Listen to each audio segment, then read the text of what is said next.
tarde a todos. Nós estamos no mês de agosto, é conhecido também como Agosto Lilás, onde é uma campanha que incentiva o enfrentamento à violência contra a mulher. E durante o mês de agosto acontece em todo o Brasil Agosto Lilás.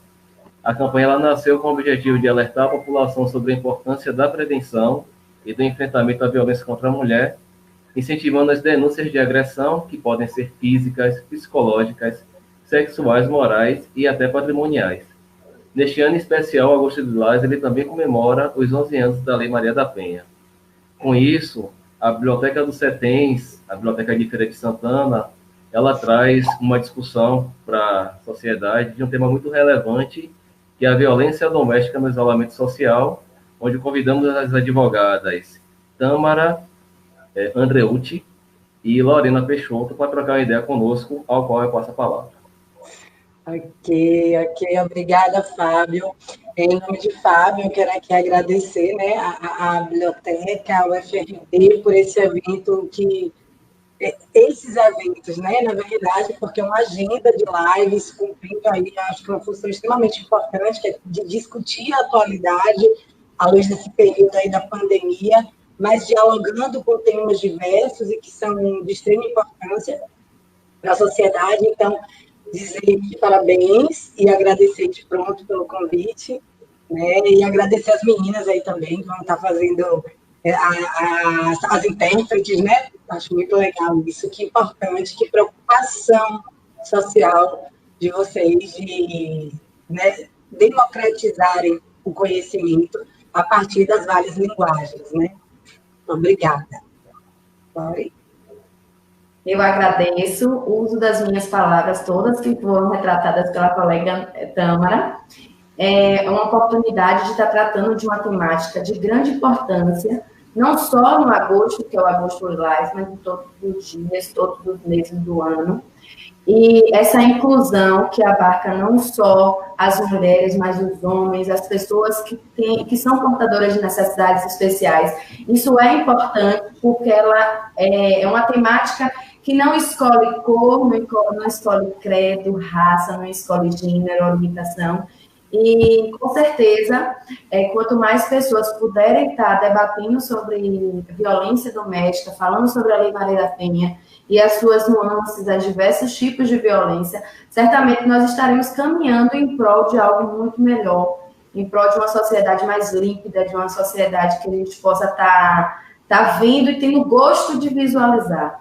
Eu conversando com um amigo, ele disse assim, falando dessas temáticas, e ele disse, poxa, a sociedade está chata, tudo é mimimi, mas que bom que a sociedade está chata.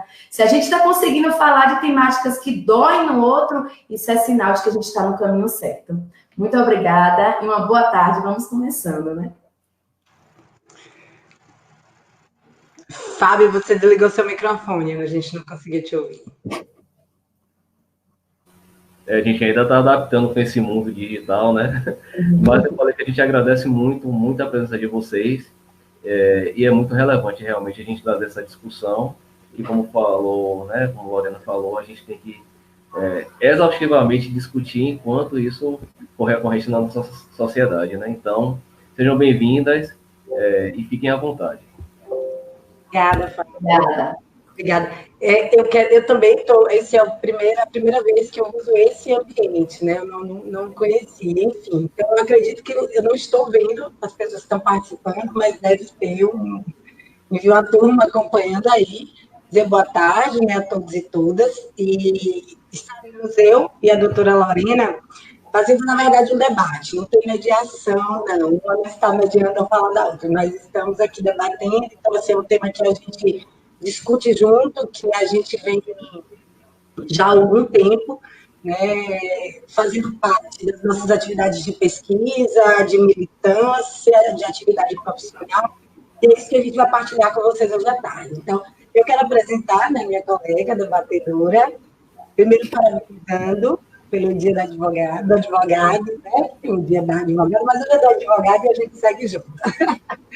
Doutora Lorena, advogada e é presidente da Comissão de Defesa do Direito da Mulher aqui, da OAB de Seção de Santana, palestrante que tem desenvolvido aí um trabalho maravilhoso, tanto no que tange a própria ideia de discutir sobre isso dentro da Ordem dos Advogados do Brasil, como expandindo essas discussões dentro de projetos como Lives também, que a comissão promoveu, como projetos nas unidades escolares, empresas. Então, enfim, parabenizar a doutora Lorena por estar à frente desse projeto que é fantástico, dessa comissão que é de extrema importância para o mundo jurídico.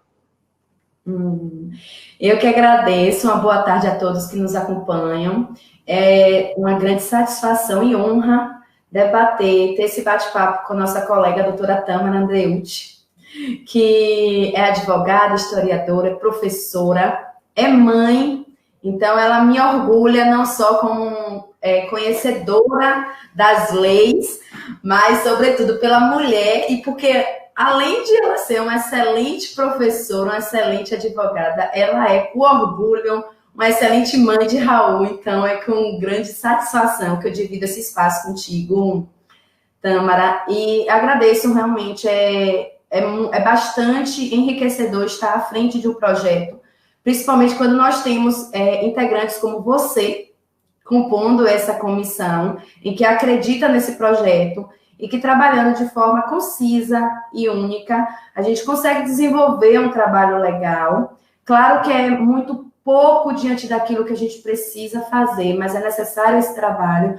principalmente porque eu considero como um trabalho profilático. Eu sempre digo, é um trabalho de prevenção, a gente precisa trabalhar nesses setores das unidades escolares, nas empresas privadas, onde quer que estejamos sendo convidadas para ir fomentando essa discussão de inclusão e trabalhando de uma temática que caminha lado a lado com a gente. Então, é um convite à mudança de cultura, à mudança de pensamento, através dessa disseminação de informação. Então, é muito bom estarmos mais uma vez aqui, nesse novo ambiente, que é novo também, não conhecia, e agradecer pela oportunidade. Vamos nessa, né? E Boquinha de Ara tá aí. Gente, então, assim, por que a gente se apresentou, né? Por que é importante falar quem é Tâmara, sujeita, mulher, historiadora, advogada, quem é Lorena, advogada, presidente da comissão, porque isso também constitui a nossa história e o nosso lugar de fala dentro da temática aqui proposta, né? Na verdade, não é uma temática simples, ao contrário. Uma, pela importância que ela tem socialmente e pela emergência que se faz de discutir sobre isso, em razão dos números que nós temos, cada dia mais alarmantes, da situação de violência doméstica, mas para além disso, porque ele vem no diálogo, né, a própria proposta da live, a violência doméstica no isolamento social, ela vem no diálogo com outro momento que se faz necessário pensar, refletir. Então, nós estamos aqui, na verdade, com dois eixos, né, que nos faz para pensar, para refletir. Um, que é esse momento, essa crise sanitária, esse período de pandemia, que vem junto com a crise econômica, né, uma série de outras questões que perpassam esse período de pandemia, e em face dessa pandemia, que já revela situações outras, então, pensar sobre a atualidade, nós temos o isolamento social, que acaba sendo o resultado desse problema pandêmico, né? E este isolamento social, então, em diálogo com a violência doméstica. Gente, isso é muito rico, isso é muito importante. Mas por que falar de nós, né? Por que dizer quem são essas mulheres? Porque a gente entende, aí a gente fez um roteirozinho aqui, né? A gente pensou, obviamente, antes de bater esse papo aqui com vocês, sobre como começar a pensar e trazer essa discussão nessa tarde do dia 11 de agosto. Que quando a gente pensa na violência doméstica, a gente precisa pensar nos sujeitos que estão envolvidos, né? Dentre eles, em regra, o marido e a mulher, né? Então, nós temos ali o companheiro e a companheira, enfim. Nós precisamos pensar nesses sujeitos que estão dentro desse espaço privado, que é o lar, e que, em diálogo com o processo de isolamento social, a gente pensa, ele está no lugar da segurança, né? Essas pessoas estão no lugar da segurança. E o que é que se revela com a violência doméstica? Não. O lugar da segurança, o que a gente espera que seja da segurança, muitas vezes acaba sendo o lugar da dor, né? O lugar da morte, o lugar do silêncio, o lugar do estupro, enfim. Então, é necessário se pensar. E aí, a gente, para começar a refletir sobre isso, trazer uma narrativa acerca dessa questão, é importante dizer e começar a pensar quem são esses sujeitos. Então, a gente começa pensando no lugar da mulher na história. E aí nós, mulheres, quando a gente vem aqui, marca o nosso lugar de ser mãe, de ser profissional, é também a gente marcar um lugar de ruptura, porque na história isso não se fez, né, de forma tão fácil. Estarmos aqui, embora em casa hoje, mas atravessando paredes, atravessando ruas, chegando em lugares que a gente nem imaginava, para falar de uma situação sobre essa, é realmente um momento de ruptura. Embora ainda estejamos de frente com N permanências. E qual a permanência mais dolorosa disso tudo? Uma prática de subjugação do corpo feminino, da vida feminina, sobre os seus companheiros. Então, a gente começar fazendo uma imersão, gente, nessa ideia do lugar da mulher na história, silenciada por diversos espaços que nos constituem enquanto sujeitas, seja o espaço formativo da escola, que silencia, sim, as mulheres em diversos pontos, isso é coisa de menina, isso é coisa de menina, e vai marcando os nossos espaços, e em regra o nosso espaço é onde fala baixo, né, se comporte, o menino ele tem, né, essa oportunidade de falar com o corpo e com sua voz, seja na igreja, seja a própria família, e o próprio Estado, que durante muito tempo, né, inclusive justificou as diversas práticas de violência. E então é importante a gente pensar, né? Eu acho que o processo de transformação dessa realidade de violência que nós temos aí é que as nossas meninas e que as nossas adolescentes elas compreendam que nós ainda estamos dentro de um contexto ainda, embora muita coisa tenha mudado, nós ainda estamos dentro de um contexto que nos fere e que nos coloca como não protagonista da nossa própria história, mas a gente precisa ir lá e romper. Então, meninas, né, adolescentes e meninos que também precisam compreender isso, porque é o outro sujeito dessa história, e dentro dessa construção da mulher na sociedade, há também a construção do homem na sociedade, né? E a construção do homem, o lugar desse homem tem que ser aquele que é o forte, aquele que tem a última palavra e aquele que agride. E pior, a agressão feita por esse sujeito, ela não é, embora não legítima, ela é legitimada pela sociedade muitas vezes. E quando eu digo a sociedade, eu falo por nós mulheres também. E não tenho nenhum problema em dizer isso, porque eu penso que a gente precisa reconhecer o problema para resolvê-lo. Por que a gente reproduz isso? Porque fomos todas, meninos e meninas, forjados dentro desse projeto, né, social, que é machista, que é patriarcal, que é misógino, que é agressivo e que é violento demais. Tá? Então, pensar esses dois sujeitos e compreender esse sujeito e essa sujeita social, esses meninos e meninas, homens e mulheres, e compreender como vai se forjando dentro da história, gente, é importantíssimo para a gente começar a pensar a violência doméstica em si, tá? Lore, sobre isso, quer falar alguma coisa?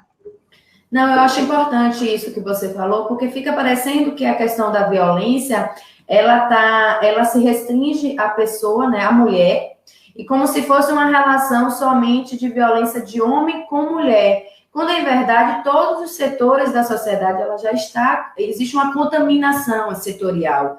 São nas igrejas, são nas empresas, são nas instituições, e essa violência de gênero, ela é camuflada no momento que não existe uma promoção, no momento em que existe uma divergência de valor, de salários com relação à mulher, mesmo que ela tenha a mesma capacitação técnica e profissional, em termos de formação também. Então, é tudo muito camuflado. Existe uma linha tênue que separa essa quando não for escancarada a violência doméstica e familiar, né? Mas existe uma linha tênue que separa essa igualdade, dessa equidade que tanto se fala e que muito pouco se compreende. E principalmente, finalizando aqui, a questão da importância da família, de nós estarmos mudando aquela concepção de outrora, que a família ela era enraizada, ela é constituída no seu cunho patrimonial e reprodutor. Então, não existia a figura do afeto, da promoção do desenvolvimento mental, emocional dos seres ali, dos membros que compõem aquela unidade familiar. Então, a gente precisa estar dissipando essa concepção anterior de família. Afinal de contas, a família é a instituição mais antiga que nós temos na sociedade. Então, se não fizer esse trabalho minucioso dentro de casa, no momento que se trata diferente os filhos, né? Os homens das mulheres, obviamente isso vai repercutir para além da família. E vai trazer um prejuízo surreal para toda a sociedade. Sem dúvida, sem dúvida. E assim, então, obviamente que o nosso tempo não é suficiente para a gente pensar em todas essas construções, né? Até desembocar, em especial na violência doméstica, mas a gente faz essa fala de forma bem rápida, no sentido de pensando que eu tenho certeza que tem outras pessoas aí loucas para pensar mais sobre isso, refletir mais sobre isso, e é importante fazer esse resgate, gente. Sabe? Compreender quais são as permanências que ainda estão aí, que ainda estão postas, compreender as rupturas também, como elas se deram.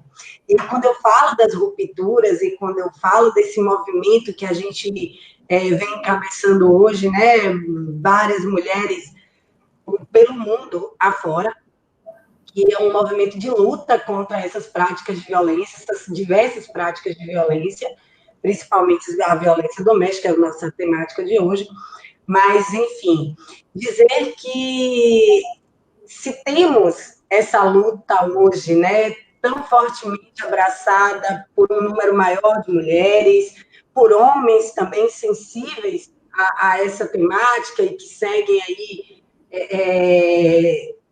ao lado, né, de outras mulheres, enfim, incorporando mais ainda essa luta, dizer que, por exemplo, se nós temos uma legislação protetiva hoje, né, se nós temos tratados que falam acerca dessa temática, se nós temos uma vasta literatura acerca dessa discussão, temos nos espaços acadêmicos linhas de pesquisa específicas para tratar a questão de gênero, isso não foi algo dado, né? Então, é importante dizer que isso é resultado, sem dúvida, de luta, né? Até porque os direitos eles não são dados. Os direitos eles são resultados de luta. Isso é importante se dizer. É resultado de movimentos sociais, é resultado de pessoas organizadas, né, que começam a perceber de forma mais clara a situação em que a gente está colocado e começa a se insurgir contra tudo que está posto. E a insurgência se faz necessária. E no campo do direito, isso é muito forte, porque a gente deve pensar exatamente no que deve ser, né? No dever ser. Então, assim, não deve ser assim. Se não deve ser assim, a gente precisa buscar lutas diferentes.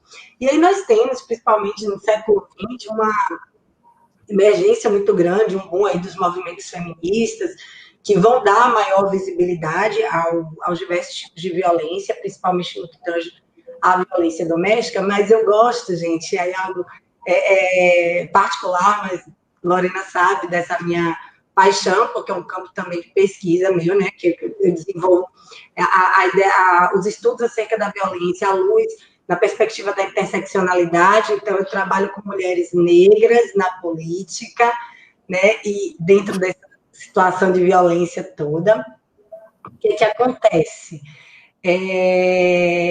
Eu gosto muito de falar de algumas mulheres silenciadas no curso da história, principalmente na história do nosso país, né? que vem marcada por um colonialismo e por uma mentalidade colonial muito forte, inclusive sobre os nossos corpos, tá? E nossos corpos, muitas vezes, foram e continuam sendo colonizados por homens brancos que exploram esses corpos, como as terras, quando aqui chegaram, que exploram esses corpos, que usam e abusam desses corpos e muitas vezes os dispensam. E aí eu gosto de falar de um grupo de mulheres que antecede a esse período aí, né, do movimento feminista mais marcado por algumas lutas, e principalmente dentro das academias, que são das mulheres negras, né, de mulheres escravizadas, que já lutam contra esse tipo de violência durante muito tempo. Muitas vezes as pessoas não compreendem, porque eu digo assim, luta é Dona Maria, que estava lá, né, sem dúvida, construindo uma história louvável e dando possibilidade para que outras Marias e outras Franciscas e Joaquinas e Tâmaras e Lorenas estivessem onde estão hoje, quando já encabeçavam suas famílias sozinhas, ou porque seus maridos haviam sido mortos ou vendidos, enfim, elas estavam lá e já estavam ocupando o lugar da rua, sim, para a sobrevivência, quando para outras mulheres o lugar da rua ele só é alcançado mais tarde, porque o espaço privado era um lugar que estava dedicado à mulher, mas o espaço público era o lugar do homem. Mas essas mulheres já ocupavam o espaço público para a sobrevivência. Então, assim, eu gosto muito de beber nessas fontes de luta, nessas mulheres que foram marcadas, que são marcadas historicamente, a gente não pode perder isso de vista. E são minhas referências, né, para pensar a luta e para a transformação, para me surgir contra tudo isso que nós temos hoje, para superar esse contexto de violência. E aí, por que eu falo dessas Marias, né? Porque a gente tem uma grande Maria, sem dúvida, que é a Maria da Penha, e a gente entra já aí na história dessa mulher, mas que quando eu ouço e vejo e louvo, né, a história de Maria da Penha, sem dúvida, pelo que ela causou para nós, né, porque daí surge a nossa Lei Maria da Penha, eu penso nessas mulheres que não tiveram vozes. E que bom que Maria da Penha teve possibilidade, né, de fazer isso. Mas é importante também a gente pensar quem era essa mulher, que tinha uma formação, e essa formação dava a ela a possibilidade de pensar e de discutir não apenas a nível nacional, né, mas atingir, inclusive, né, cortes internacionais. E, assim, se essa mulher já sofreu tanto, quase chegando à morte e ficando, né, numa situação de paraplegia, imagine essas mulheres que são essas outras mulheres que não têm essa possibilidade, né, que não tiveram acesso a essa formação, que não têm necessariamente o acesso à justiça garantido, né, que não têm possibilidade econômica de buscar esse acesso. Então, é importante a gente pensar como tantas outras vieram antes dela, como tantas estão aí ainda entre nós, infelizmente, mas é importante a gente falar da história dessa mulher que faz, então, a Lei Maria da Penha chegar aí para nós, e isso é um grande marco na história da luta contra a violência doméstica, aqui no país, especificamente. Não é eu acho, é um deleite ouvir Tâmara falar, porque, além de saber muito, ela nos traz para perto algo que parece estar longe. E traz para a gente o papel e o convite de nós trabalharmos e nós adentrarmos essa luta. É um marco que começou, a Lei Maria da Penha é a Lei 11.340 de 2006. Ela é uma lei recente.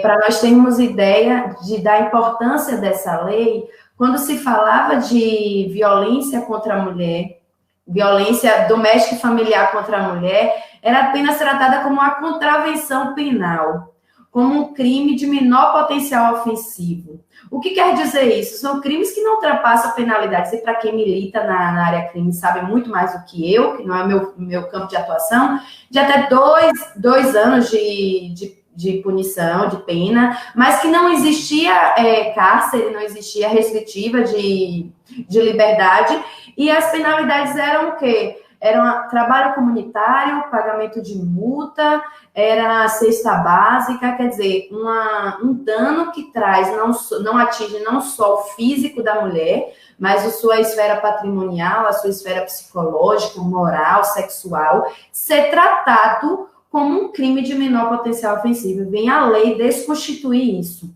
Isso é um marco, de fato, histórico, porque em que pese tenha sido em homenagem a uma mulher farmacêutica que tinha escolaridade, né, que tinha condição social, econômica, que teve 2 filhos, que o marido, ele era uma pessoa benquista, era um excelente pai, era um cara que era tranquilo e de repente ele se transformara e ela teve de enfrentar longos anos de violência até ter 2 tentativas de homicídio e ficar paraplégica.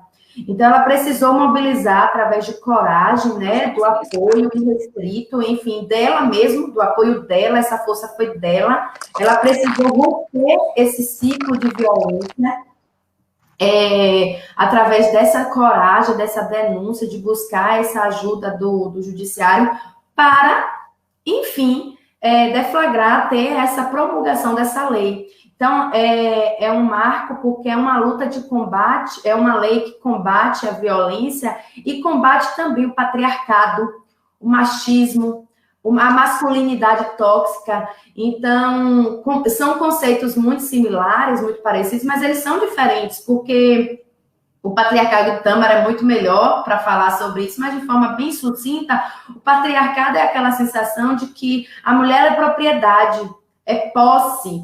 Então, aquilo que a gente possui é facilmente descartado. Então, a vida da mulher é reduzida a nada, a uma coisa, né? Ao res. A gente não é protagonista da nossa história, nós não somos sujeitos de direito, nós somos coisa, nós somos objeto. E a luta também pelo machismo no sentido da supremacia do homem sobre a mulher. São conceitos parecidos, mas eles são diferentes. Então, a gente combate o quê? Esse machismo, porque não existe essa equivalência, nem nessa supremacia do homem sobre a mulher. E a sociedade, ela está estruturada nesse sentido. No homem é o público, a mulher é o privado, é a família, é o seio familiar. No momento que você tira dela a autonomia de galgar seus próprios recursos, você tira dela também a autonomia de expandir, de gritar, de sair e de romper. Tanto que no momento que a gente percebe, dentre os vários tipos de violência, a psicológica, ela vem minando a mulher da sua capacidade de gerir e de gerir a sua vida e de ser sujeita daquilo que ela acredita, dos direitos que a ela é garantido, não só pelas leis, mas a própria Constituição, pela sua própria dignidade. E uma luta é um marco com relação à masculinidade, porque o homem não é aquele que chora, o homem não é aquele que fica em casa, o homem é aquele que agride, o homem é aquele que sustenta a sua família, e isso não é por ele ser bom, não, é porque ele coloca numa condição superioridade, tirando da mulher a possibilidade de avançar. Enfim, então, a lei, eu digo que é uma lei altamente bonita, ela é perfeita, eu acredito que ela seja completa. Não é à toa que a ONU a considera como uma das 3 leis melhores do mundo no combate contra a violência doméstica e familiar. Então, nós temos em nossas mãos um instrumento capaz e eficaz. A partir de 2006, nós temos um instrumento capaz e eficaz, né? Antes nós não tínhamos, tá? Isso, não, é isso. Olha que coisa importante que você traz, né, Lorena? Nós temos uma das 3, foi bom você lembrar isso, e talvez o Brasil, muitas pessoas no Brasil nem saibam, né? Que é considerada uma das leis mais importantes e concretas no que tange a luta contra essa violência. E aí você tem um dado desse, né, que nos deixa muito felizes, mas você está num número considerável de violência doméstica ainda no nosso país. Ou seja, o problema é legal, não, o problema é social, tá? E é por isso que a sociedade precisa discutir. E é por isso que espaços como esses, eles são fantásticos, porque não adianta esse sujeito ser levado à delegacia. Não adianta esse sujeito ser encarcerado. É para além disso. É para além disso. Nós precisamos, de fato, superar todo esse construto mesmo, sabe? De meninos para serem agressores, de masculinidade que se comprova quando ele é mais forte, quando ele fala alto e quando a mulher obedece, né? Quando ele pega forte no braço dela, quando ele pode dispor do corpo dela como ele desejar, entende? Esteja ele como quiser. Quando ele chega em casa, tomei uma cerveja. Eu me lembro de Alcilene falando sobre isso, achou ótimo. Ele tomou cerveja, chegou em casa. Não, é porque bebeu. Justifica. A gente começa a justificar. A sociedade está condicionada a justificar aquelas condutas que a lei nos mostra que são tipos penais, então que são crimes que passíveis de punição e tem que ser cobrado por isso para ser justificado. É a bebida, é porque foi demitido. Só que assim, a gente não vê uma história de porque ele bebeu, ele chegar no trabalho e bater no patrão. Sim. Bater no patrão. Mas ele chega na mulher e bate em casa. Sabe? É aquilo que você estava falando, de domínio, de posse, de rede, de produto mesmo do corpo do outro. Sabe? É a construção social de que a mulher está disponível. Então, nós tínhamos, inclusive, grandes doutrinadores que até outro dia achavam que sim, se a mulher é casada, ela tinha a obrigação da relação sexual com o homem. Né? O dever familiar, né?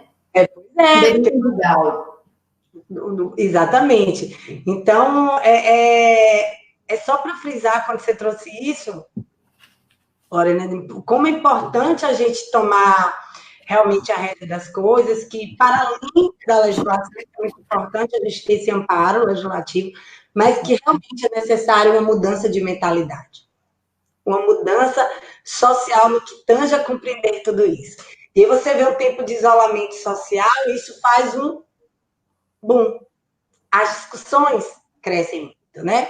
E parece que aquelas violências, aqueles tipos de violência que já existiam, mas que a Lei Maria da Penha faz questão de trazer ali, né?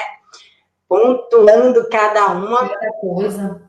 Algumas que crescem mais aos nossos olhos, porque realmente um olho roxo marca e deixa aquela pessoa que tá vendo mais angustiado, mas fez emergir também outras tantas violências, muitas vezes não percebidas, e que a gente precisa ser sensível. Por isso que é importante a gente pensar isso, essa perspectiva aí do isolamento social, como ele fez revelar várias coisas, né?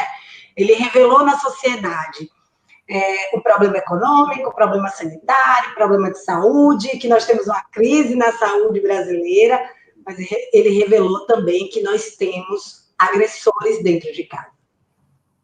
E que no lugar de se salvar de um vírus, eu posso encontrar o meu grande agressor. E isso é terrível, né? Talvez algumas mulheres pudessem virar para a gente e dizer assim, eu preferia estar na rua correndo o risco de pegar o vírus do que estar nesta casa. Isso é muito doloroso para pensar, né, Lorena? Até porque, se nós levarmos em consideração só para um apanhado a questão da letalidade do vírus e da letalidade de um agressor ao nosso lado, certamente o percentual é muito maior. Então, acaba sendo assustador, porque esse ambiente que deveria ser nessa nova roupagem do que é ser família, tá? Um ambiente sadio de desenvolvimento psicológico, emocional dos seus membros, é o mesmo ambiente onde deteriora não só a integridade física, mas emocional dessa mulher, colocando-a em uma condição de total vulnerabilidade. E essa vulnerabilidade no sentido de ela realmente não ter, literalmente, para onde ir. Principalmente quando está tudo, em tese, fechado. E aí, uma observação, apesar de estar praticamente tudo fechado, aos poucos retornando, a rede de proteção à mulher em condição de violência, ela não fechou. Então, eu vou dar aqui outro parênteses, Tâmara, e eu peço licença, porque essa temática, certamente, ela vai funcionar como um gatilho a algumas mulheres que vivem em condição de violência.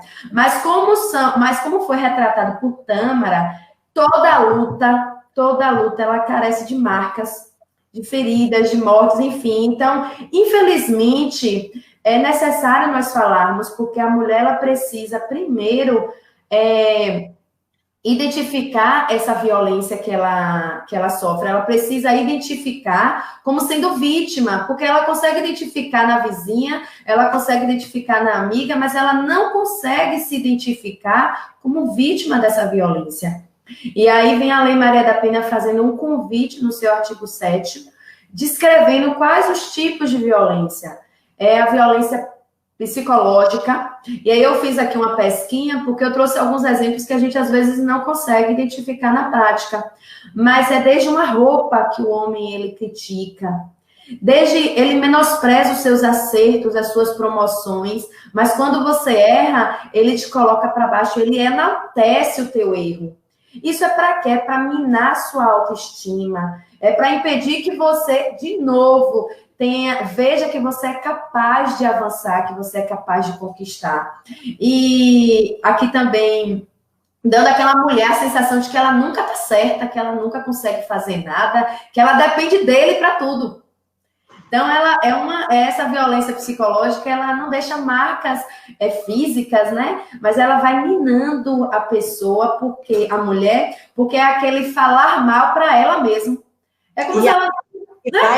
Vai patologizando o ser mulher. Ser mulher passa a ser algo patológico, e que teve, viu, gente? Importante a gente falar, e que teve fundamento científico, né?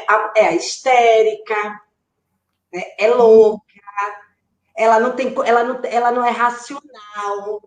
E isso vai sendo dito, isso vai sendo repetido, isso vai sendo reproduzido, e dentro dessa violência psicológica, isso vai deixando a mulher num lugar que ela muitas vezes se compreende a si mesma, né? Deixa confusa, existe uma confusão. Será que eu tô louca? Né? Será que eu sou histérica? Será que eu... E ela vai adoecendo. Muitas vezes a gente não percebe. E ainda há quem reforce isso. Na família, no trabalho, na igreja. Só podia ser coisa de mulher. Não é, gente. E não ser mulher não é nada patológico, né? A histeria, ela foi criada para nos colocar nesse lugar realmente da loucura e do não equilíbrio. Mas não tem nada a ver. Racional. Chama, né? O homem de histérico. Quando eu quero gritar, eu não posso gritar e o homem pode, né? O homem, quando grita, ele é forte. A mulher, quando grita, é histérica. Se tiver que gritar, grita. Não existe. A mesma conduta, mas para cada gênero você tem uma definição, né? É incrível. E a gente diz assim, porque quanto mais a gente elogia uma pessoa, quanto mais a gente diz, você é bonita, você é competente, a pessoa começa a se insuflar, ela toma posse daquilo, ela começa a acreditar. Por que ela não vai também acreditar quando ela é colocada para baixo?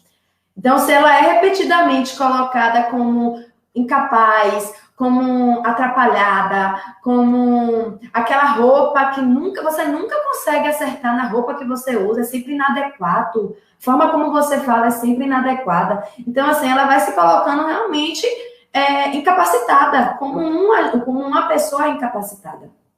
E aí a gente passando dessa psicológica, a lei, no artigo 7, ela vem falando sobre a violência sexual, e como Tâmara também já antecipou, a mulher, ela tinha o dever conjugal de ter relações sexuais com o seu marido, principalmente porque outrora, né, em tempos remotos, a família ela se constituía com a finalidade apenas reprodutora. Então, a mulher, ela tinha que reproduzir. Não é à toa que muitos casamentos, inclusive, frente à sua infertilidade, à sua impossibilidade de engravidar, você aceitava o concubinato, você aceitava uma dissolução, era motivo para o próprio divórcio. Hoje o Estado ele não exige, ele não quer mais saber os motivos pelo qual o casamento, a relação matrimonial está sendo rompida, mas isso sim era um dos motivos.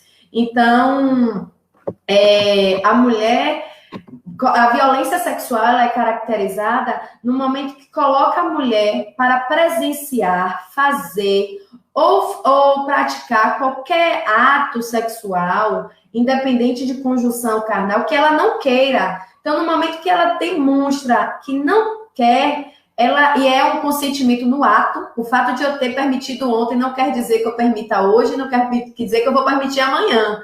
Então, o consentimento, ele se renova ato após ato. Então, é necessário que a mulher internalize que ela não tem essa obrigação. Nós, mulheres, nós não temos, nós não somos coisa. Apesar de nosso corpo ele ter sido coisificado e objetivado, não é à toa que a mulher, quando ela se veste um pouco mais sensualizada, ela não está sensual. Ela está atiçando olhares, ela quer ser estuprada. É um convite à violência, né? Então, nós somos frutos dessa sociedade. Tâmara, quer fazer algum adendo? Observação? Eu estava lendo já uma pergunta aqui. Ótimo. Então, a gente tem ainda a patrimonial, tá? A patrimonial é quando tira da mulher a possibilidade de ela estar gerindo os seus próprios documentos, o seu próprio dinheiro, quando a impede de ir para o mercado de trabalho, quando retém o dinheiro que ela recebe, quando retém os documentos pessoais dela, quando o material do trabalho também. O material do trabalho, sim. Quando quebra esse material, esses documentos. Então, tudo isso é a violência patrimonial. Ela é caracterizada. E a gente não pode pensar que isso é apenas um descompasso desse agressor. Ele ficou nervoso, ele rasgou. Não, existe sim um cutidozinho, uma sementinha, que é essa sementinha da subordinação, de colocar a mulher na condição de subordinado dele, né? Submissa a ele. A violência moral é você caluniar, é você difamar, é você falar mal da mulher para os outros. É você publicizar problemas ou a própria relação íntima desse casal para os outros. E isso vai minar a imagem dessa mulher para a sociedade, para os amigos, para a família. Isso é violência moral. E, por fim, aquela que a gente conhece, que é aquela que deixa marcas ao outro olhar, né? O outro verifica, o outro percebe que você tem marcas, um olho roxo, você tem arranhão. Mas a violência física é aquele empurrão que você cai, ou simplesmente que te empurra. Aquela mordida que deixa marcas. Ela vai além do físico, porque a violência física, ela não só deixa o superficial, ela também atinge o âmago da mulher. Então, a Lei Maria da Penha, ela vem trazendo essas definições. Sim, Tamara. Não, e em regra, ela não vem isolada, né? Ela vem com as outras. A violência psicológica, ela já aconteceu há muito tempo, então, quando a violência física acontece, as outras já estão ali, gente, lado a lado.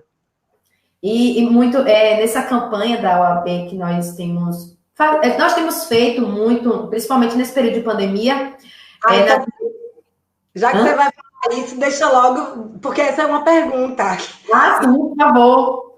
Perguntando aqui, né, para a doutora Lorena Peixoto, que sabe-se que a OAB, Subseção de Feira de Santana, ela tem um projeto denominado OAB nas escolas. Que bom, Maria Helena, que é de conhecimento aí, né, público, esse projeto.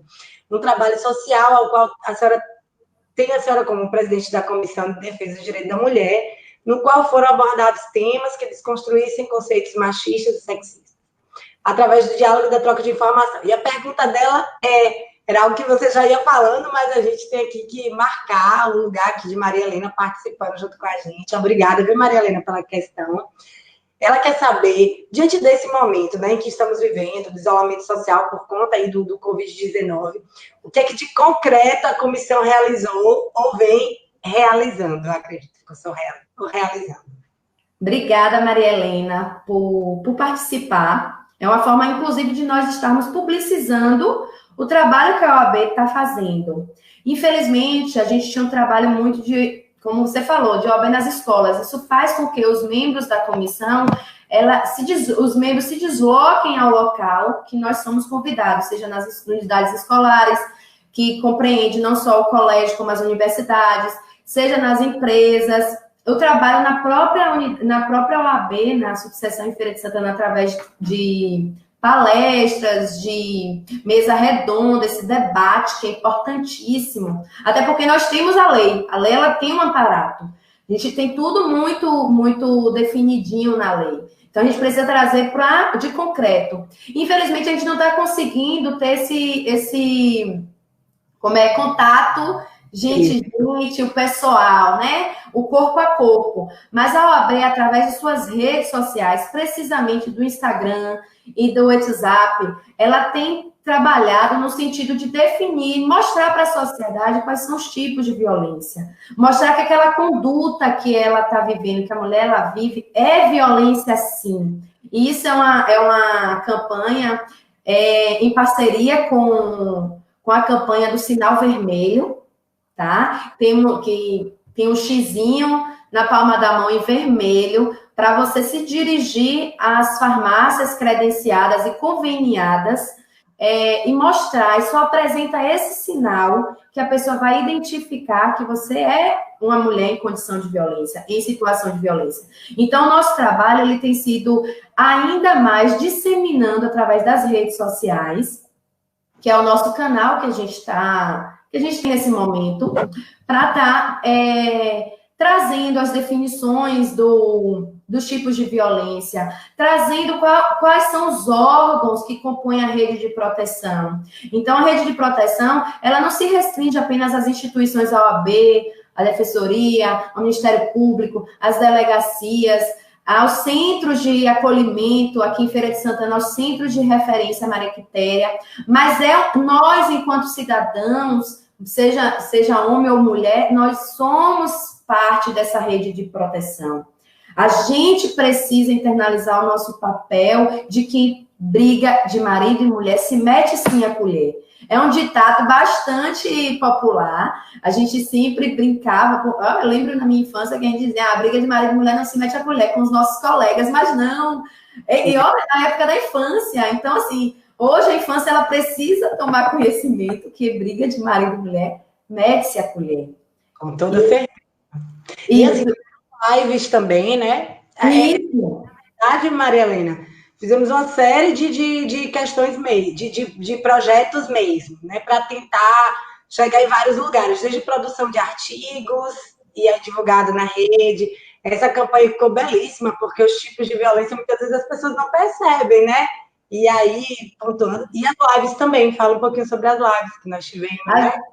Isso, as lives, a partir inclusive, são temáticas que a gente tem escolhido a convite, as sugestões da sociedade. Então, a gente tem recepcionado alguns temas por conta desse bate-papo legal, dessa interação da sociedade que nos acompanha no Instagram, a gente sugerindo temáticas que tem esse sentido importante falar, né? Tem sentido a necessidade de estar tratando.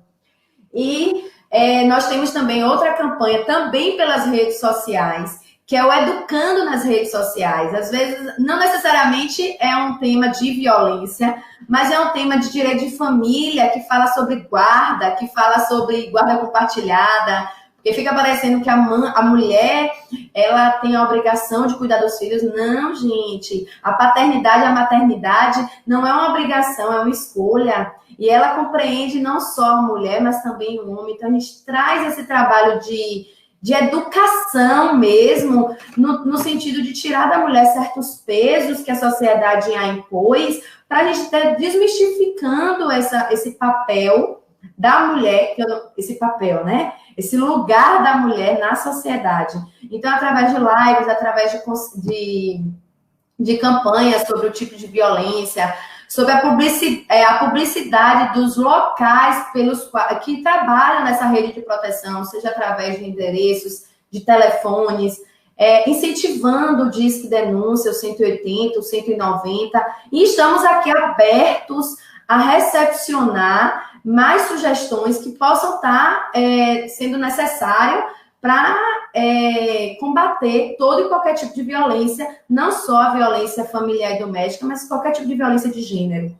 Gente, Lorena, só agora eu percebi que aqui que tem o privado, eu estava aqui no chat privado e tem os comentários. Gente, tem vários comentários, eu não tinha visto. Eu também percebi agora. Obrigada por falar. Desculpa, gente. Olha aí que tal, chegou cedo. Deixa eu dar um oi também agora. A Helena, eu estava lendo sua pergunta na estante. Sumiu, vamos falar assim sobre ela, mas agradecer Luísa aí, uma grande amiga. Minha colega que falou, a Manu Ferreira, ela disse que a campanha do X, ela é do Ministério Público e do CNJ. Nós aderimos a essa campanha no momento que a gente diz assim, é violência sim. Em verdade, a campanha da OAB, Subseção Feira de Santana, não é a do sinal vermelho, tá? É a campanha do é violência sim, definindo todas as condutas do dia a dia que estão enquadradas como tipos penais previstos na Lei Maria da Penha, em seu artigo 7º. Isso aí. Então, assim, gente, que bom que vocês estavam aqui. Desculpa que só fui ver depois. Mas, enfim, vou pegar aqui a pergunta de Helena. Helena, ela tinha colocado a sua. Foi a Helena que me perguntou, Tamara também? Acho que foi. Sim. Né? Que ela veio falar do artigo 5º, que vai exatamente dizer o que significa essa violência doméstica, né?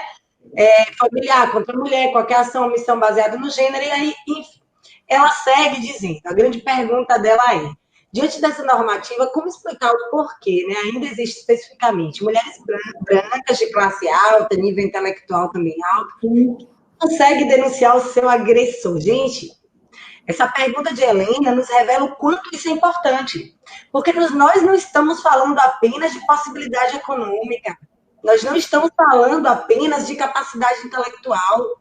Para além disso, nós estamos falando de uma construção de sociedade violenta, machista, tão forte, que ainda que todo esse aparato, e muitas vezes mulheres que sustentam os lares, são violentadas sustentando seus lares e não conseguem sair dessa relação, sabe? E isso, Helena, você marca a questão da mulher branca, né? Que, em regra, é aquela que ascendeu economicamente ainda com mais em maior quantidade no nosso país, em detrimento de mulheres negras, enfim. E o que fica marcado mesmo para a gente pensar, e desde o início eu tenho feito esse resgate, de que isso é uma construção histórica, social tão forte, atravessada, né, por vários espaços, como a igreja, a própria escola, enfim, que vai forjando a nossa sociedade. Eu falei, a gente não tem, nós não temos apenas homens machistas, nós também temos mulheres machistas, sabe? E assim, é terrível. Então, muitas vezes a gente ouve assim, mas ela fez isso, a gente não tem mais. A gente precisa se juntar, não tem nenhuma conjunção adversativa, não tem justificativa para a violência. Mas a roupa que ela usou, mas também ela quis isso. E mesmo as mulheres brancas, mulheres de poder aquisitivo, estão dentro, gente, dessa construção social. Elas não estão à parte. Embora elas tenham acesso a outras coisas, e aí a gente espera, né, que o acesso a uma formação diferenciada dessa mulher, um poder de liberdade maior, mas a coisa é tão forte que isso acaba se consagrando. Ela pergunta se existe alguma pesquisa que aborde estatísticas. Sim, tem, inclusive tem pesquisas que tratam especificamente de mulheres de classe média alta que são violentadas. Eu não me recordo o nome do livro agora, mas tem um livro que fala sobre isso. Eu posso tentar pesquisar aqui para ver se eu acho rápido para falar contigo, né? E, enfim, tem pesquisas que tratam especificamente sobre esse tema. Embora o número de violência doméstica é mais expressivo. Denunciada, né? Pelo menos aqueles que são denunciados. Ótimo, Lorena, você lembrar isso. Porque, assim, o que também acontece muito? A vergonha de ir à delegacia fazer a denúncia. Não é fácil, gente. Sabe? E aí, imagine aquela mulher que socialmente ela tem, né? Ela dentro da sociedade, ela é uma referência, e de repente. É um modelo de família perfeito, né? A Margarina, né? A Doriana, né? Margarida, feliz, tudo lindo, de repente essa mulher chega na delegacia, né? Nós tivemos, inclusive, e eu penso que isso é positivo, é importante dizer, um número grande de mulheres, de artistas e tal, que começaram a fazer essa denúncia, que começaram a aparecer. Isso gera impacto positivo, porque, de uma certa forma, também empodera outras mulheres a fazer o mesmo. E eu falava, Helena, mais cedo aqui, da questão de uma mudança de mentalidade, é isso que a gente precisa ter. A gente não tem que ter vergonha. A culpa não é minha se eu fui violentada. A culpa não é minha se eu vivo com um agressor. É dele. A mulher, ela não é, e a casa, ela não é centro de recuperação de agressor. Não é, tem que parar com isso. Tanto, Tâmara, que salvar ele, você precisa mudar. Ele não vou mudar, gente. Ele é agressor. É bom nós internalizarmos essa importância da mulher no rompimento da violência e tomar conhecimento das condutas para no primeiro sinal de violência ela conseguir dar um basta. E esse basta é necessário porque a rede de proteção, a justiça, as medidas protetivas, elas só vão ser definidas e aplicadas se houver essa denúncia. Então, não tem como nós termos um arcabouço legal completo, uma rede de proteção a favor no combate, né, da mulher em condição de violência, se não houver a denúncia, se não houver o rompimento desse ciclo de violência. Pois é, exatamente. Perfeito. Então a gente chega, a gente tem que ir lá, a gente tem que sabe, tá atento, ser ouvido atento mesmo para o que está acontecendo com as mulheres no entorno. Às vezes a gente não percebe, mas ouve os gatilhos que essa mulher dá, né? De que ela está sendo violentada e a gente precisa se ajudar. E, enfim, tem pesquisas, isso é muito difícil, é um problema que transcende a questão legal, é um problema realmente social. E que se acharem que é mimimi que seja, então é mimimi mesmo, mas a gente vai ficar falando todo dia desse mimimi. Né? Até que a gente não precise mais falar, né, gente? Se incomoda, se falar tanto sobre essa temática incomoda, alguma coisa está errada. Pois é, exatamente. E assim, nos últimos tempos a reação é muito grande. Isso. Eu gosto muito quando Foucault fala, né, que onde há poder, há resistência, e nós temos poder. Nós temos poder, sabe? Nós somos maioria, nós temos acesso sim à educação, nós precisamos nos entender enquanto uma rede aí protetiva, né? Uma com a outra, e homens que sejam, né, também adeptos a isso que venham junto, a gente precisa se entender, porque a gente tem força. E é exatamente por conta da força dessas falas, dessas lutas, dessas campanhas, que muitos e que chegam a fazer projetos mesmo de combate, né, à luta de mulheres contra a violência, inclusive defendendo que o lar não tem que ter ingerência do outro, tem que ter sim. No que tange a violência, tem que ter ingerência, sim, do Estado, do vizinho, enfim, né?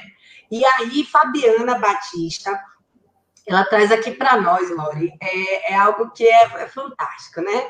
Feminismo na perspectiva mais abrangente abarca todas as mulheres, assim, vou falar por mim, de pronto, não, né? Até, eu nem diria feminismo, até porque não tem o feminismo, nós temos vários feminismos por aí, inclusive, né? Que eu falei mais cedo sobre essa questão de um feminismo que surge ali dentro do campo acadêmico e tal, mas que não abraça causas de determinadas mulheres, efetivamente não abraçava certas causas, né? A gente tem aí o voto, que é algo muito recente para as mulheres. Era uma luta, sim, mas alcançou todas as mulheres em uma determinada época? Não, e por que não, né? E por que não era... não estava ali na arena da batalha dessas mulheres. Então, não abrange a todas as mulheres, e aí você traz algo que, para mim, é muito forte, a gente precisa pensar, ela coloca, a mulher negra pode ser resguardada somente na discussão desse feminismo, não dá. Não dá. A Lei Maria da Penha foi criada no contexto da branquitude elitista, infelizmente, sim, e vou mais. Não é apenas a Lei Maria da Penha, não, viu, gente? Judiciário, né? O judiciário brasileiro. E não é só o brasileiro, não. Eu penso a Declaração Universal das Nações Unidas, ela é pensada à luz do pensamento da Europa. Ela vem de lá. Então, não, gente. Não. Agora, nós temos hoje uma série de estudos e de batalhas, e de frentes de batalhas fortíssimas no sentido de romper com isso, de compreender as especificidades, de compreender as questões culturais que são muito, né, que são diversas e que precisam ser observadas. Não existem todos, né, como se fôssemos todos iguais. Não, nós somos culturalmente diferentes, economicamente diferentes. O que é que se tem? Uma campanha, uma batalha no sentido de diminuir essas diferenças, principalmente no que tange as questões econômicas e sociais, para possibilitar que nações que ainda estão em processo, né, digamos, diferenciado em relação a outros, porque eu estou falando de uma Europa que é muito mais velha, por exemplo, né, do que a gente, que ele consiga também alcançar determinadas, digamos, superação de uma pobreza extrema, porque nós não vemos apenas na pobreza, né, de altíssima miséria, embora um país muito rico.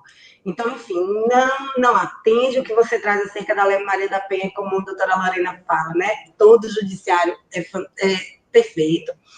E aí ela fala, ou as questões levantadas pela interseccionalidade são realmente basilares para trazer à tona a violência sofrida pelas mulheres negras. São basilares, são necessárias. Quando a gente pensa, e quando a gente olha para uma pirâmide, tem uma pirâmide muito comum, né? Da violência. E aí tem o homem negro, a mulher branca e a mulher negra está lá embaixo. Na base. Na base. Então, gente, eu vou dizer que mesmo as políticas públicas, mesmo as ações que são feitas para essa mulher vai ser a mesma que é necessário fazer com essas mulheres negras? Não, porque são contextos diferentes, né? Então, assim, eu penso que você fez uma pergunta, Fabiana, respondendo tudo ao mesmo tempo, né? Uma consciência bem bacana aí da temática, mas que é importante ser trazido aqui, porque às vezes a gente, né, não pensa, feminismo é feminismo para todo mundo, né? Não, gente. Primeiro, Tamara, eu acho importante até a gente, quando fala de feminismo, né, feminismo negro, enfim, a gente primeiro desmistificar os conceitos, porque muita gente se envergonha de falar, e eu digo muita gente, não só mulheres, mas homens também, enfim, de dizer sou feminista como se fosse algo negativo, pejorativo, como se fosse a ideia também da supremacia da mulher sobre o homem, quando em verdade a gente não consegue identificar nem os conceitos mais elementares. Verdade. Não fazer esse convite quando a gente não conhece os conceitos. Perfeito. E é isso. Então, é necessário estudo, é necessário se debruçar, é necessário as discussões, é necessário ouvir essas narrativas a partir dessas vozes, no que tange aí a questão das mulheres negras, porque, né, que são situações específicas, então são essas vozes que precisam contar suas histórias, que precisam falar por elas, não precisa de ninguém falando, né? Não é o lugar de fala. Então, né, a gente tem que identificar o nosso lugar de fala e dizer, né, dar espaço para que o relato possa ser trazido. Porque a vivência, ela realmente constitui um diferencial incrível, né? Para poder refletir acerca daquilo. Helena ainda traz aqui, ó, Lorena, para a gente, né? sobre o novo tipo de violência que é virtual. Sim. E agora aí ganhou inclusive legitimada, né, socialmente, a violência virtual, ela virou legítima, né? Tem gente defendendo fake news como liberdade de expressão. Absurdo, né? Mas, enfim. Com relação a essas fotos, os nudes, o vazar nudes é uma típica violência moral. E, né? E ela é caracterizada não só o vazar nudes, esse tipo na parte virtual, como a própria, que eu falei da questão da maternidade, no momento que você ataca a maternidade, ela também se enquadra como tipo violência moral, não é, Tamara? Me corrija se eu estiver errada. Sim, então, sim. No sentido de desqualificar a mãe, né, enquanto uma boa mãe, enfim, Exatamente. E quando a gente estava falando que essas violências, elas normalmente elas se comunicam, ela na pergunta dela, ela diz, será que isso é capaz, né? Essa violência virtual, essas fake news, enfim, sim.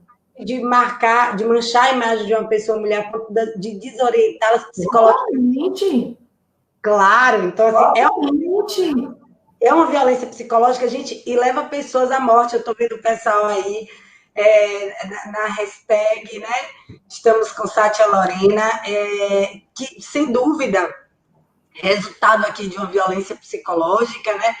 Com tantas outras histórias, tantas outras Sátias e Marias, é isso que a gente fala. A gente precisa estar atento, gente, ao que está acontecendo nesses espaços.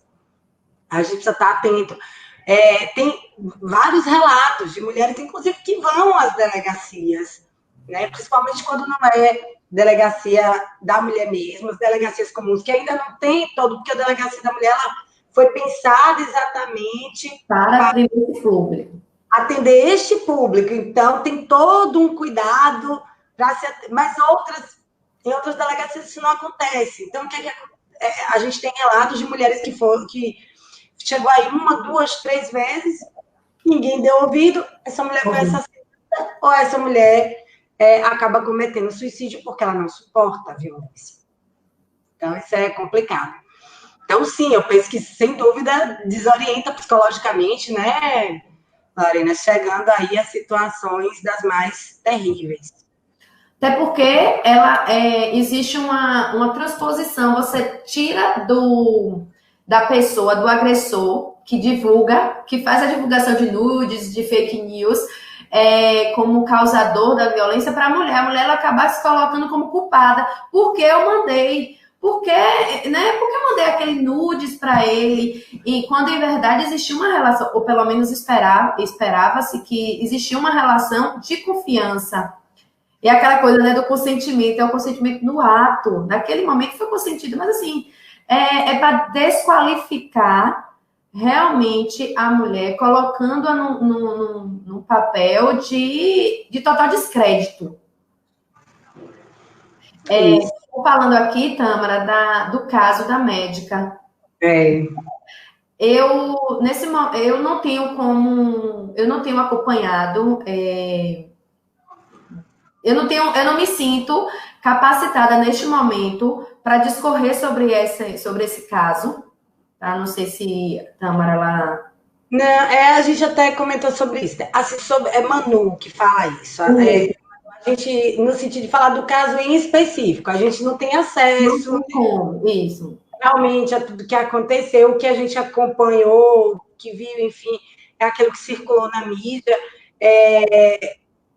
De uma certa medida, a gente está falando de questões que a gente acabou já relatando aqui, né, desse silêncio, desse tipo de violência, de uma mulher que já não suporta mais as marcas que no seu corpo, que no seu psicológico vão sendo...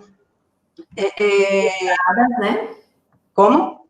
São sendo deixadas por aquele agressor, né, as marcas. E que ela acaba num nível tão grande, né, de situação que pode sim chegar a um suicídio. Mas outras tantas vezes não é, só que é muito mais fácil né, alegar isso, e muito provavelmente vai se alegar isso. Depressão. É isso, eu não me sinto à vontade para falar porque eu não sei o que está sendo. Não, eu acompanhei uma reportagem, e aí vocês que estão aí no chat podem estar falando que ele disse que, em verdade, ele sentia muito pelo que tinha acontecido com a sua companheira e disse que ela estava passando por um problema sério de depressão. Então, é aquela patologização da mulher também que eu falava lá atrás, né? De que é histérica, que é louca, que a ciência médica assinou embaixo, muitas vezes disso, corroborou com essas ideias, e que a gente precisa superar. Inclusive, alguém coloca aqui, né? Uma mulher... Nós não caímos de um prédio, é verdade. Né? Enfim, gente, é um caso triste, muito provavelmente outras como ela, pelos dados que a gente tem no mesmo dia, algumas horas depois, deve ter passado pela mesma situação, e aí você vê uma mulher médica, né, ela tinha recursos para sair desse lugar, financeiros, sim, econômico, provavelmente, mas ela já não tinha mais o recurso ideal, que era o amor, a questão do amor próprio mesmo. Tanto que profissionais de diversas áreas precisam trabalhar dentro dessas situações, não é apenas o advogado, mas faz-se muito necessário o psicólogo, assistente social, porque nesses diversos campos de atuação que essas mulheres precisam ser tratadas. Dizem, inclusive, que é o único lugar onde, se tiver algum psicólogo, ele pode até falar melhor sobre isso, mas que os psicólogos eles fazem um trabalho no sentido inverso, porque, em regra, a gente vai para poder compreender os nossos problemas, né? E sair dos nossos problemas, resolver as nossas situações para o psicólogo. Mas, no caso de mulheres em agressão, que vivem em situação de violência, não. Elas precisam compreender que o problema não é dela, que o problema é dele. E que ela precisa sair.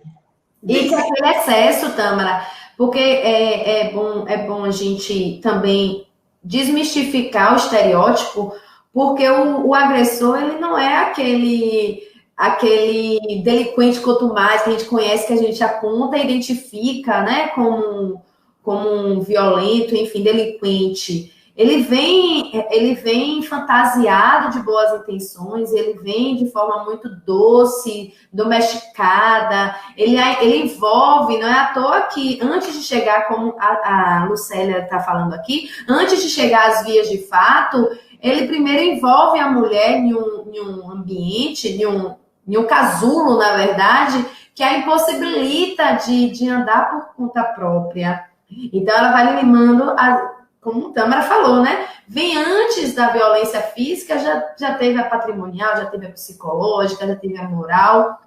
Então, é bom que a gente identifique, porque esse agressor, ele não vai ser visto por todos. E se a mulher ela não consegue romper essa barreira, infelizmente, ela vai continuar. Então, ela precisa internalizar de que ela não é a culpada, né? Colocar ela para visualizar que aquela conduta, aquele excesso de amor, muitas vezes, em verdade, não é amor nenhum, né? Amor não mata.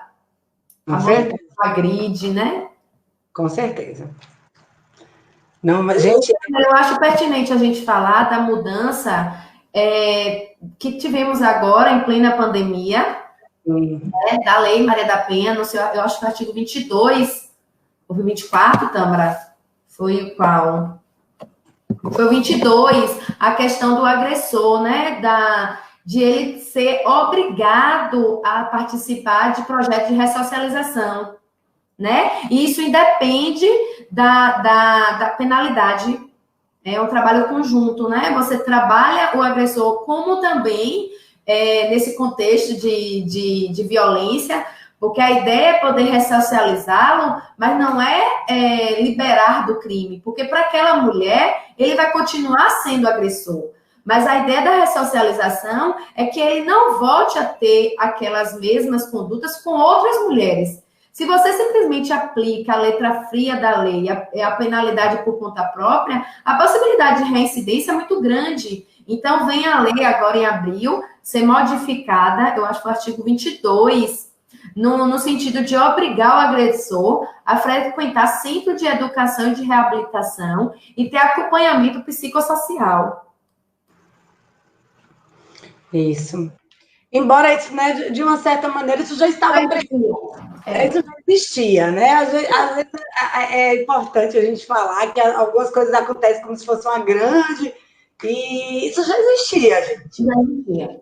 A gente tem que, na verdade, e aí eu não precisava nem essa modificação, é a gente efetivar aquilo que já está previsto. Então, ao tempo que eu tenho uma repetição de algo desse tipo, eu tenho uma diminuição de verbas de incentivo a políticas contra a violência. Então, é você andar na contramão. Alguém falou aqui, Luciano, né, que as delegacias elas precisam ter um melhor atendimento. Sempre. Não apenas as delegacias, eu vou além, os hospitais precisam estar preparados, porque muitas vezes o primeiro lugar que essa mulher chega é no hospital, não é na delegacia. Tá? E aí, o que se lutou bastante para que fosse obrigatório a denúncia, né, que a denúncia fosse por parte dos agentes de saúde, fosse obrigatório, mas não passou, isso acabou não passando, porque muitas vezes essas violências elas são primeiro identificadas no espaço de saúde, não na delegacia, elas nem chegam à delegacia. Mas inclusive tem aqui em Feira de Santana, no Centro de Referência Maria Quitéria, que muitas mulheres elas já vão diretamente nesse centro, que é uma instituição psicossocial, né? Você faz todo esse acompanhamento inicial, de triagem, de serviço social, de psicóloga, para depois eles fazerem o encaminhamento. Primeiro ele prepara aquela mulher em condição de violência, acalma essa mulher em condição de violência, faz aquele trabalho de identificação daquela conduta e principalmente de afastamento da culpabilidade dela, né? Que ela não é culpada de nada. E aí ele faz os encaminhamentos, seja a delegacia, ao Ministério Público, né? Ao CREAS, enfim. Exato. Então, o E aí, na hora eu ia falar sobre isso. Inclusive, as primeiras pesquisas, as pesquisas que ganham maior corpo no que tange essa questão da violência doméstica, elas não saíram do judiciário, elas vieram da área de saúde. Aí depois é que a gente também entra nisso aí de forma mais fortemente, por conta do número de mulheres que eram identificadas nesse espaço. Portanto, gente, precisamos... E quantas meninas não chegam na escola também? Mas a escola está preparada para identificar? Não. Então, o que a gente precisa? E a Lei Maria da Penha nos garante isso, né? Buscar, lutar e cobrar que o Estado ele promova cada vez mais ações no sentido de fomentar isso, de fazer com que as pessoas compreendam quais são esses tipos de violência, né? Que o agressor ele não vai chegar te batendo, ele vai chegar te dando flores, certamente. Ele vai chegar te beijando, ele não vai chegar, né, usando palavras que, enfim, não te definem, não, sabe? Ele vai chegar de outra forma. Ele vai chegar em você, ele vai te dominar de alguma maneira. Então, o que a gente precisa fazer é cada vez mais lutar por políticas, né, por programas que eduquem meninos e meninas contra isso. É necessário que a gente faça. Pessoal, Luana trouxe aqui algumas questões acerca foi isso mesmo, da entrevista, né? Do site. E eu estava... Mais cedo a gente comentou, né, acerca dessa patologização da mulher, e olha como é exatamente onde ele se garante, né, para dizer que ela era depressiva, e aí ela não está nem aqui mais para se defender, mas como Luana está trazendo, não, ela não era, todo mundo sabia, enfim. Ela não fazia uso de remédio, né, o que é fácil de ser comprovado, isso aí, realmente. E aquela querer tornar a vítima em uma louca e uma suicida. Mas nós, gente, somos colocadas nesse lugar a todo tempo. Rotineiramente. A gente precisa ficar atento. E às vezes, assim, o namorado fala isso com a gente brincando, o marido fala brincando, e a gente ainda dá risada quando ele fala, tá naqueles dias, tá louca. Não tô louca. Sabe? Não estou louca. Estou com os hormônios de uma forma diferente. Estou nervosa, estou chateada, mas não estou louca, não estou, né? Mas hormônio todo mundo tem. Não é? Então, a gente precisa atentar para essas questões. Você foi identificando mais alguma coisa aqui? De terceiros em denunciar o agressor com suspender a denúncia. Eu até comentei sobre isso, sobre essa questão de que algumas pessoas... não, mas não de ser invasivo, né, de ter ingerência no espaço privado, mas a gente não pode falar sobre, não pode nem pensar nem fomentar, e sim, teve discussão, mas não foi... Lorena caiu, foi? Mas não passou, que bom. Como é que nós estamos aí, Jéssica? Fábio, vai nos falando do horário. Saí sem querer, me desculpa, já voltei. Coisas que acontecem nesses eventos virtuais. Super tranquilo. Luciana conta aqui de uma situação dela. Uma experiência, isso. Uma experiência que, há alguns anos em Salvador, quando eu fui agredida, eu fui à delegacia e me senti um cachorro, machucado física e moralmente. Não me atendeu, me obrigou a ir ao hospital, sem dinheiro, sozinha, sem proteção, ou seja, revitimada, né, Luciana? Isso é triste, gente. É terrível. E não é um caso pontual, não. Infelizmente, o que a Luciana traz aqui são situações que acontecem constantemente. A Verônica, ela traz aqui, Tâmara, que é muito legal isso, que em minha casa, a gente uma vez conversando sobre esses clássicos da Disney, né, da mulher, da Branca de Neve, de uma mulher que cuida de 7 homens, né, fica fazendo os serviços domésticos, a espera do homem perfeito, daquele beijo que vai acordar, que vai salvá-la, enfim. É engraçado que, de fato, é muito cultural. E a gente, por muito tempo, eu realmente não consigo me identificar, porque na época eu não era muito adepta de contos de fadas, não. Mas colegas, amigas, enfim, sonhava com aqueles contos de fadas, né? Que queria viver aquele amor platonizado pelos contos da Disney. Então, é muito cultural, né? É uma coisa que a gente está ainda caminhando e é necessário. Voltamos a falar da importância de momentos como este para desconstituir essas ideias, esse pensamento, né? Para trazer a oportunidade da mulher falar, da mulher se encorajar, da importância de denunciar, desde os primeiros sintomas, dos primeiros momentos até uma agressão física, né? As vias de fato. E aí, isso que a Verônica traz, né? Da questão de como vai sendo forjado o lugar da mulher, né? Como isso é apresentado nos clássicos da Disney, nos contos de Shakespeare, nas músicas, né? De vários cantores aí da MPB, também tem, gente, muita coisa abusiva. E pagode, né, Tâmara? A gente fala assim que a gente adora uma musiquinha de pagode, tá todo mundo dançando e tá menosprezando a figura da mulher. Na lata, assim, né? Mas tem dos clássicos mesmo, mais antigos, que também são extremamente abusivas, né? Letras abusivas, e isso vai constituindo. Então, a referência que a gente tem de ser mulher é essa. Da mesma maneira que diversas mulheres, em razão da própria construção dessa sociedade, e aí ela pode estar lá, ser professora universitária, como Manu traz, dentre outros lugares que ela ocupe, diversas mulheres, meninas, adolescentes, elas têm como referência de relacionamento um relacionamento abusivo. Ela não conhece outro relacionamento, gente. Porque ela viu o pai abusar a mãe, ou abusavam. Então, isso é naturalizado, sabe? É a referência que a gente tem. Do mesmo molde que nós temos uma referência de ser mulher. E isso é tão forte em nós, eu conto essa história morta de vergonha, mas eu conto, tá, gente? Meu filho hoje está com 7 anos, mas na época acho que ele tinha 4 anos. E eu sempre gostei que quando vou para algum aniversário com ele, eu levo ele para comprar o presente, porque acho que quem entende do que a criança quer é a criança. E aí estou eu com o Raul lá, comprando um presente e escolhendo o presente de Maria.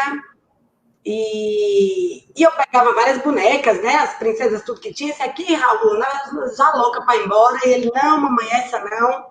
Essa não, essa não. Nem um presente Raul queria. Tipo, meu Deus do céu. E ele foi e pegou um brinquedo, que é um brinquedo bem conhecido, inclusive antigo, que é aqueles bloquinhos de madeira que forma casinhas e tal. É antigo, mas até hoje ele é super vendido. Tem na escola, ele é bem didático também. E ele tinha esse brinquedo. E ele pegou essa caixa, que lá na frente tem falando engenheiro, acho que é mini engenheiro, enfim, alguma coisa assim. Ele fez, eu quero esse. Eu, anos na militância feminista, anos querendo, dizendo desde a gestação que não seria mãe de um machistinha em potencial, né? E que bom, não sou. Me vi dizendo a seguinte frase: filho, isso não é de menino, não? Gente, você não tem noção de como o Raul olhou para mim com a cara, mas de bem mesmo, para o que eu tinha dito e fez. Que besteira, mãe. Ele só tinha 4 anos. Eu falei, meu Deus. Gente, que horror. Pega esse brinquedo e bora pagar. Né? Porque embora eu esteja aqui, dentro dessa luta, estudando, lendo, produzindo, escrevendo, eu ainda reproduzo isso, gente.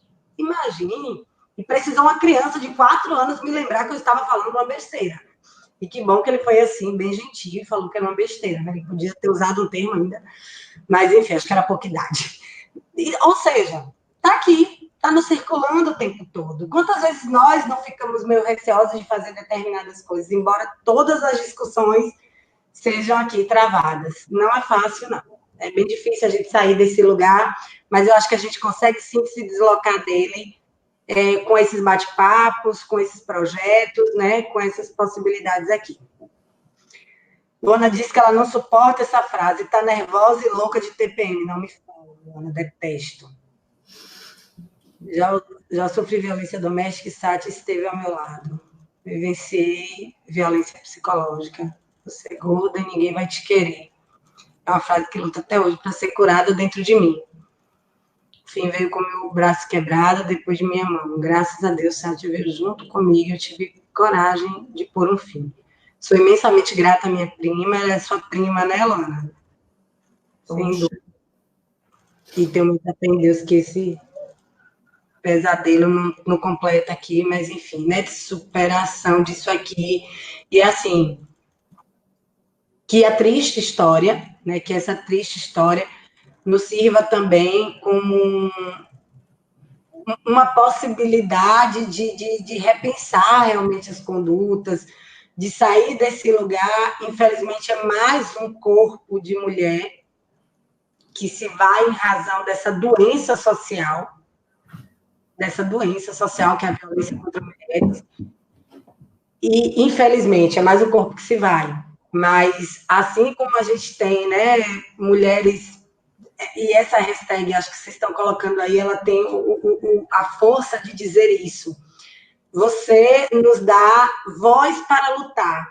Porque se esse homem acha que vai silenciar mulheres, ou se outros homens acham que mulheres serão silenciadas por conta dessas práticas, não. É nesse momento que realmente a gente se levanta, que a gente se une ainda mais e que a gente precisa fazer a diferença na sociedade, tentando superar, tendo uma criança como Raul aí como esperança, sem dúvida. Eu digo isso sempre, eu digo, gente... Essa mãe vai chorar. É por isso que eu disse, eu não sou somente orgulho pela profissional, professora, minha membro da comissão, mas também pelo amor e a forma como ela cria. Eu tenho uma amiga que é a mesma coisa, um filhinho de 4 anos chegou numa loja e pediu a vassoura, uma vassoura e uma pá de lixo. E aí ela foi crucificada porque ela comprou a vassoura e o pá de lixo. E ela disse, não, meu filho, ele quer. E se ele quiser comidinha e pratinho, eu vou dar, porque eu vou dar também, porque é independente. Esse não é o lugar da mulher, é o lugar de, né? Todo mundo é responsável. Então, são atitudes como essa, dessas mães que têm coragem de criar os seus filhos, independente do sexo, de forma igual, trazendo o seu papel principalmente nessa mudança de pensamento, porque a forma como a gente cria ou vai criar os nossos filhos vai repercutir na forma como esse filho vai tratar a mulher que vier a se relacionar, né? Pois é, e assim, Joelma, verdade, Joelma, é um desafio para nós criar meninos e dizer que eles não estão aqui para ajudar as mulheres, não, porque a gente não precisa de ajuda, basta eles fazerem o que eles têm que fazer e a gente faz o que a gente tem que fazer também. Não. A casa dá para a sujeira que está na casa é para todo mundo, então todo mundo pode pegar na vassoura, a gente não vai cair no mundo de ninguém. E essa ideia de que meu marido é legal, gente, ele me ajuda, olha, eu pari, mas ele me ajudou muito.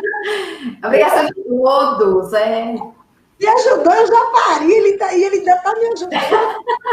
Hoje, trocar uma fralda? Não, me ajuda não, gente.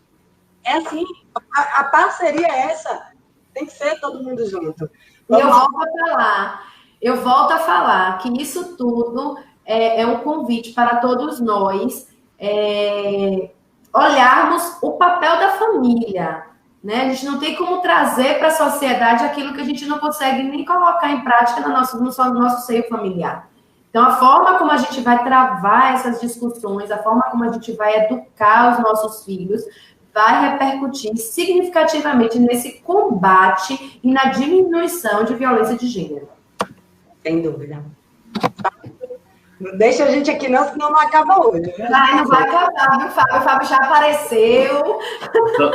São muitas histórias, né? São muitas histórias. É um tema que ele não se esgota em uma live. Eu acho que ele não se esgota em nenhum contexto, né? Pela importância. E, enfim, por ainda ser tão recorrente. Que nenhum homem se sinta ofendido por ser chamado de mulherzinha.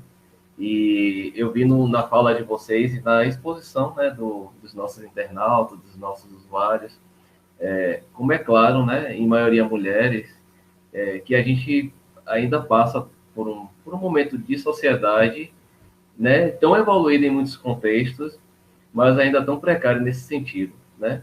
Então eu acho que foi muito válido o tema. Eu agradeço muito a generosidade, a explanação, tanto da doutora Tâmara Andreucci e da doutora Lorena Peixoto Oliveira, viu? Acho que engrandeceu muito a fala de vocês e acredito que seja muito representativa, né? Não é à toa que levantou tantas discussões. É uma live que ela fica gravada, então eu acredito que ela ainda vai ser vista muitas vezes, viu? A gente agradece demais a generosidade, parabeniza também pela militância e pelo Dia do Advogado, né? Que é hoje, coincidentemente, viu? A gente está muito grato mesmo, viu? Muito obrigado. Gratidão a vocês pelo convite, viu, Fábio, pela confiança. Dizer que estamos aqui, eu vou falar que estamos, e ela vai repetir daqui a pouco, né? Porque realmente é algo que a gente faz, é uma batalha para não, é só se realmente não for possível. Mas aí vai uma outra, vai alguém lá, mas sempre tem alguém da Comissão da Mulher que está aqui nessa frente. Eu, particularmente, enquanto, né, docente, enquanto historiadora, pesquisadora dessa área, não vou me furtar nunca de levar essa discussão, seja onde for. Isso se faz necessário. E que lindo o projeto de vocês, parabéns, tá? Que vocês continuem trazendo aí outras tantas temáticas relevantes e contribuindo não apenas com os estudantes da UFRB, mas contribuindo com a cidade de Feira de Santana, que realmente ganha muito com a chegada dessa instituição de grande nome, de grande importância para o interior da Bahia. Importante a gente situar isso, né? Uma transformação para o interior da Bahia. E é bom, e nós nos sentimos lisonjeados e presenteados com essa oportunidade, porque falar sobre essa temática me enche o coração de alegria, apesar de ser uma temática emblemática, assim, traz feridas, traz reflexão, mas só nós podemos estar falando com essa liberdade que nos é dado neste momento, neste espaço, nessa plataforma, isso é muito gratificante. Eu agradeço ter podido dividir esse espaço com a doutora Tâmara, que eu não me furto em elogiar. Ela sabe bem como eu sou tiete dela. Metade é dos dois lados, gente. E obrigada, Fábio, obrigada a toda a instituição pelo convite. Estamos aqui sempre de braços abertos A comissão, independente de quais sejam os membros que vão estar participando, a comissão está de braços abertos, inclusive para recepcionar ideias, projetos, aquilo que há necessidade da sociedade, que a gente possa estar fazendo esse trabalho, porque a gente sabe que o alcance da OAB, enquanto instituição, é muito grande. Então, eu me coloco à disposição, através das redes sociais, através do Instagram da própria comissão da mulher advogada, da mulher de Feira de Santana, OAB Mulher FNCA, e do Instagram particular também, para estar encabeçando projetos, falando sobre determinadas temáticas que realmente são necessárias e importantes. Mais uma vez, muito obrigada. Nós que agradecemos a vocês. Jéssica, tá? Jéssica, obrigada, querida, pela confiança e pela indicação aí. Que legal. A gente agradece a toda a equipe, né, envolvida na transmissão dessa live. Tem muita gente no bastidor, tem a Jéssica, a Akma, Helena, tem as nossas queridas intérpretes, né, que faz essa live também ir mais longe, né? Ela tem alcançando, tem um alcance maior. E é isso, viu? E agradecemos e, infelizmente, temos que finalizar.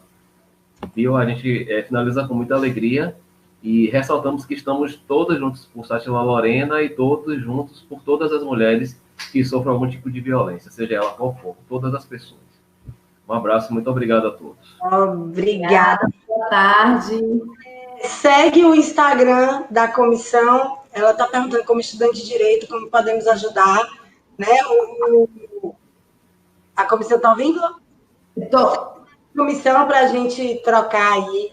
Ideias. OAB Mulher FSA. Vai lá que a gente trabalha, a gente conversa um pouquinho e está aderindo também todas as campanhas que, porventura, a gente venha estar lançando. Quanto mais pessoas souberem, quanto maior for o alcance, melhor, né? Estaremos contribuindo para toda a sociedade. Excelente. Tchau, tchau.